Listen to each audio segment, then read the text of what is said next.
Hi friends, good morning, welcome to एक्सएमबी।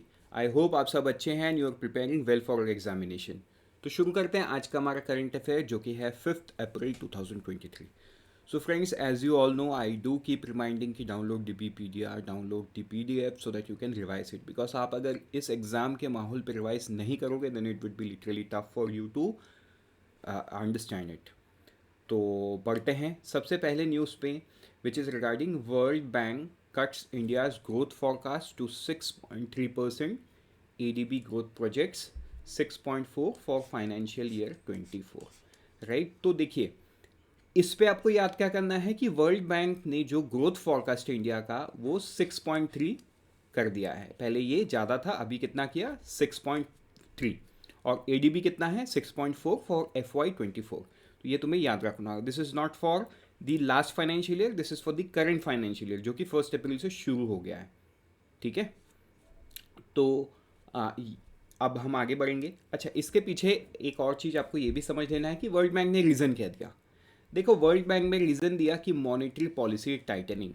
आपको पता होगा रेपो रेट जो आरबीआई हर मॉनेटरी पॉलिसी में इंक्रीज कर रहा है बिकॉज इन्फ्लेशन। इन्फ्लेशन क्या है? आरबीआई के टॉलरेंस बैंड जो कि 2 से 6% से ज़्यादा है, इट्स मोर देन 6%। अब आपको ये समझना है कि रेपो रेट अगर हाई है तो ग्रोथ में क्या इशू आता है। सिंपल सी बात है, देखो अगर रेपो रेट हाई है तो क्या होता है, बोरोइंग्स। बोरोइंग्स क्या होता है, हाई मतलब कॉस्टली होता है, the cost of borrowing goes up. और अगर कॉस्ट ऑफ बोरोइंग कॉस्टली है तो क्या होगा, सिंपल सी बात है, जो बिजनेस हाउस या जो हम पर्सनल लोन लेंगे वो सारा महंगा होगा, एंड वो महंगा होगा तो हम ज़्यादा लोन की तरफ अट्रैक्ट नहीं होंगे। जो कॉरपोरेट्स है, बिजनेस हाउस है, इंडस्ट्रीज है, ये ज़्यादा इन्वेस्टमेंट की तरफ अट्रैक्ट नहीं करेंगे बिकॉज कॉस्ट ही ज़्यादा है। तो कहीं ना कहीं ये किसको इफेक्ट करेगा, ग्रोथ को। राइट, तो इसीलिए उन्होंने बोला monetary policy tightening heightened growth unnecessary and reduced current spending of the government. तो ये सारा रीज़न उन्होंने दिया। तो देखो गवर्नमेंट की स्पेंडिंग भी कम क्यों है, इसीलिए कम है क्योंकि इन्फ्लेशन हाई है। सो गवर्नमेंट को इन्फ्लेशन को कर्टेल करने के लिए इट इज़ इम्पॉर्टेंट कि वो अपना स्पेंडिंग को भी कंट्रोल में रखे। चलो जाएंगे अब नेक्स्ट न्यूज़ पे, दैट इज़ रिगार्डिंग फोन पे launches shopping app for ONDC marking e commerce entry. तो देखो ये बहुत बड़ी बात है, जहाँ पे फ़ोन पे जो 12 बिलियन डॉलर के ऊपर में वैल्यूएशन रखता है, वो कंपनी ने क्या लॉन्च कर दिया है, एक ऐप जिसका नाम है पिन कोड। ठीक है, पिन कोड ऐप, ये नाम याद रखना होगा, क्या है, पिन कोड ऐप, ये तुम्हें याद रखना होगा। तो ये पिन कोड ऐप क्या हुआ, पिन कोड ऐप फ़ोनपे ने लॉन्च कर दिया, जो कि एक शॉपिंग ऐप है ONDC के अंडर में। ठीक है, तो ये तुम्हें याद करना होगा, एंड आई होप याद होगा कि ONDC क्या है। सिंपल बात है, आज के दिन में जब हम अमेजॉन फ्लिपकार्ट में कुछ सर्च करते हैं तो जो सेलर यहाँ लिस्टेड है हमको वही दिखता है, बट ONDC इसको यूनिफाई कर देगा। राइट, सो ONDC बीच में बैठेगा। आप जब भी कहीं पे सर्च करोगे ONDC एनेबल्ड प्लेटफॉर्म पे, तो सेलर सिर्फ वहाँ से उठ के नहीं आएगा, जो सेलर है वो ONDC से उठ के आएगा। मतलब जितने सेलर ONDC प्लेटफॉर्म के साथ रजिस्टर्ड है वो सारा डेटा आप देख पाओगे। तो इससे क्या होगा, आपको एक बेटर प्राइसिंग मिलेगा, कंपटीशन और बढ़ जाएगा। Right, so this is the ONDC of e commerce, तो ये आपको याद करना होगा। चलिए बढ़ते आगे नेक्स्ट न्यूज़ में, that is at least 3 completed textile park closed. देखो CAG जो controller and auditor general of India है, ये क्या करती है, गवर्नमेंट के अकाउंट्स को ऑडिट करती है। राइट, तो इन्होंने क्या निकाला है कि सूरत गुजरात में एक टेक्सटाइल पार्क, तेलंगाना का एक textile park and Latur Maharashtra का एक टेक्सटाइल पार्क, ये as per the ministry's website क्या है, फंक्शनल है। लेकिन अगर उनका जो फिजिकल वेरिफिकेशन हुआ उसमें उन्होंने क्या पाया कि कुछ एक ऑडिट एक्शन की वजह से ये सब बंद पड़ा हुआ है।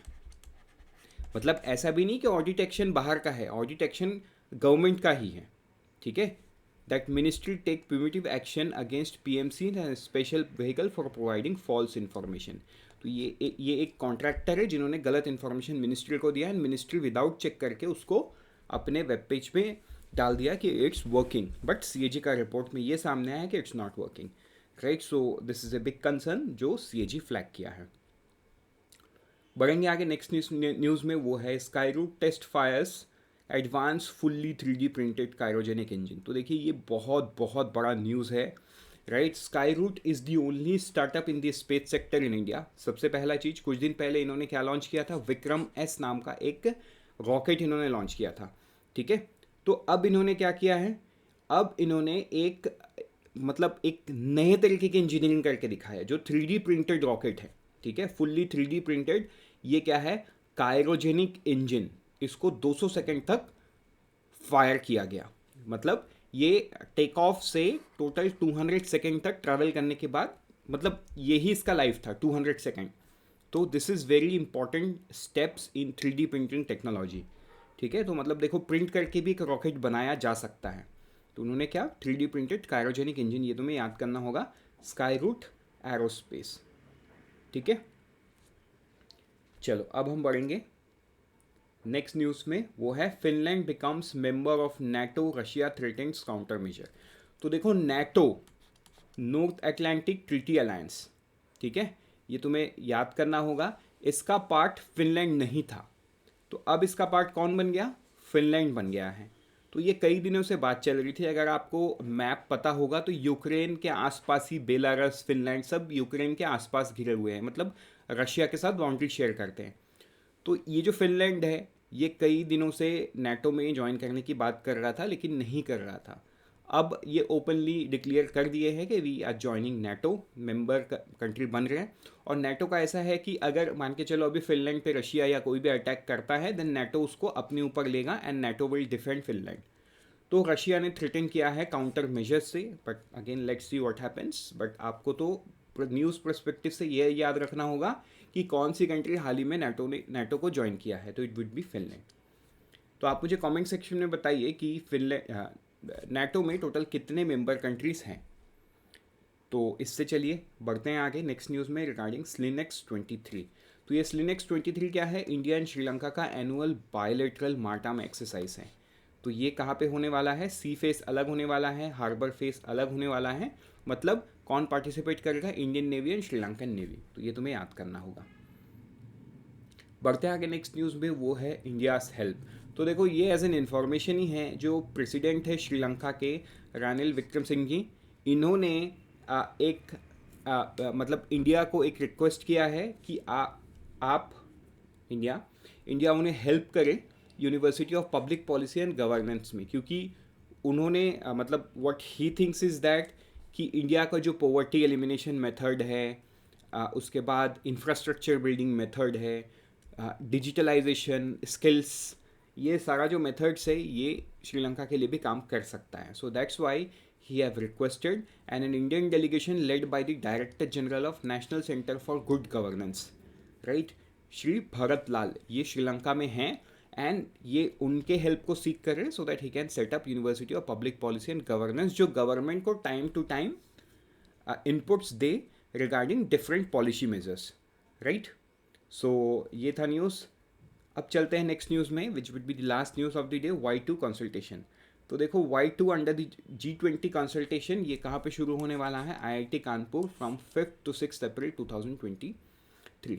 इसमें थीम क्या रखा गया है, इसमें दो थीम रखा गया है, एक है future of work industry 4.0 innovation, and जो दूसरा है 21st सेंचुरी स्किल्स, ठीक है, मतलब ये पूरा है। And then health, wellbeing and sports agenda for youth, ये है दो थीम जिस थीम पे इसमें वार्तालाप होगा। With this, we are done for the day. Let's meet tomorrow morning once again. Till then, unfold your potential. All the best for all the exams that you're preparing. And always remember, IXMB helps you prepare 50% faster.